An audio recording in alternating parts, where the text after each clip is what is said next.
नमस्कार, मैं हूं विनोद मेहला। आप देख रहे हैं दा मुद्दा।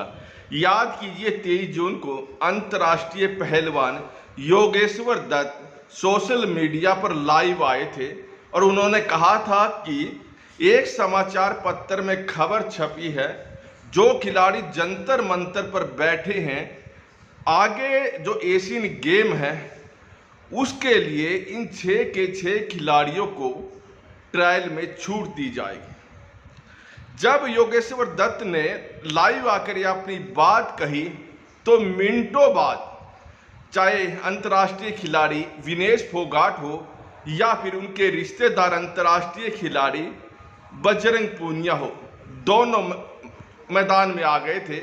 उन्होंने योगेश्वर दत्त पर बहुत आरोप लगाए। विनेश फोगाट ने तो यहाँ तक कहा था कि योगेश्वर दत्त को अनपढ़ है और कहा कि ये कभी विधायक भी नहीं बन पाएगा, और बजरंग पूनिया भी काफ़ी मर्यादा भूल गए थे। खैर, ये मामला निपट गया था। अब जो बात सामने आ रही है वो यही है कि एशियन गेम के लिए 2 खिलाड़ी बजरंग पूनिया और दूसरी विनेश फोगाट दोनों आपस में रिश्तेदार हैं। इन दोनों का चयन हो चुका है बगैर ट्रायल के। 3-4 दिन से पूरे प्रदेश में, पूरे देश में शोर शराबा इस बात को लेकर हो रहा है, और जो दूसरे दावेदार खिलाड़ी हैं, चाहे अंतिम पंगाल हो, चाहे दूसरे कई अन्य महिला खिलाड़ी हो या पुरुष, वो रो रो कर उनका बुरा हाल है, और वो भी सोशल मंचों पर आ रहे हैं और अपनी व्यथा बता रहे हैं। इन खिलाड़ियों की आंखों से आंसू रुक नहीं रहे।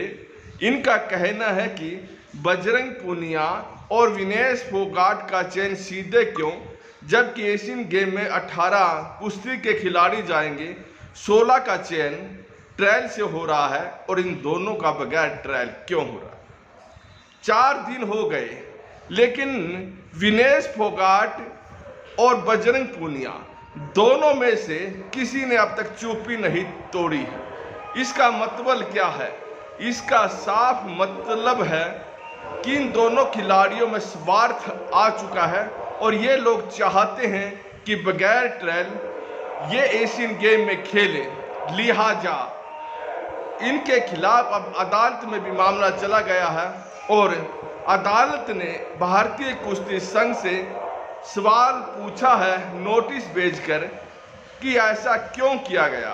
अब भारतीय कुश्ती संघ क्या जवाब देगा यह तो देखने वाली बात रहेगी, लेकिन सवाल तो सबसे बड़ा यही खड़ा हो रहा है कि विनेश फोगाट और बजरंग पूनिया, ये दोनों खिलाड़ी जब योगेश्वर दत्त ने लाइव आकर बात कही थी तो मिनटों बाद सामने आ गए थे, लेकिन अब क्यों पूरे देश में इन दोनों खिलाड़ियों के बारे में अच्छी सोच अब नहीं रही है और लोग तरह तरह की बात कर रहे हैं।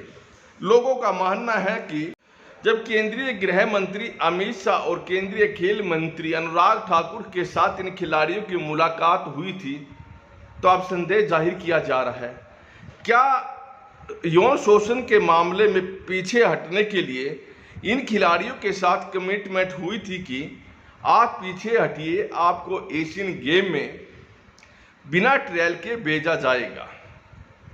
और उसके बाद उन मुलाकातों के बाद ये खिलाड़ी थोड़े पीछे भी हटे हैं।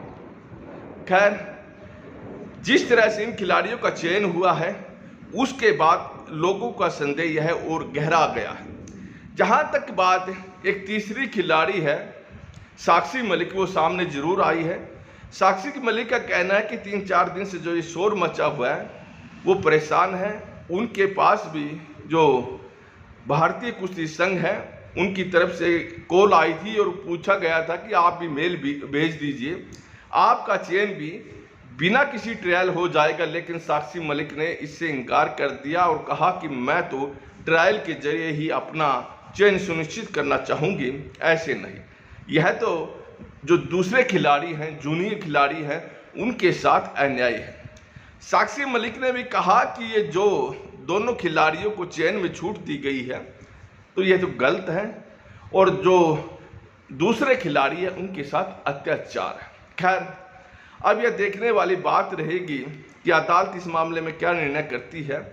और दूसरी बात, अब पूरे देश में थू थू हो रही है, क्या बजरंग पूनिया और दूसरी विनेश फोगाट अब चुप्पी तोड़ेंगे।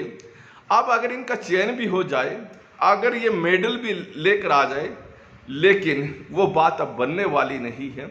लोगों में वो उत्साह नहीं देखने को मिलेगा इनके मेडल जीतने पर भी। हाँ, अगर ये पूरी प्रक्रिया के तहत आगे जाती हैं तो लोग बड़े खुश भी होंगे। खैर, यह देखने वाली अब बात रहेगी ये खिलाड़ी कब चुप्पी तोड़ेंगे।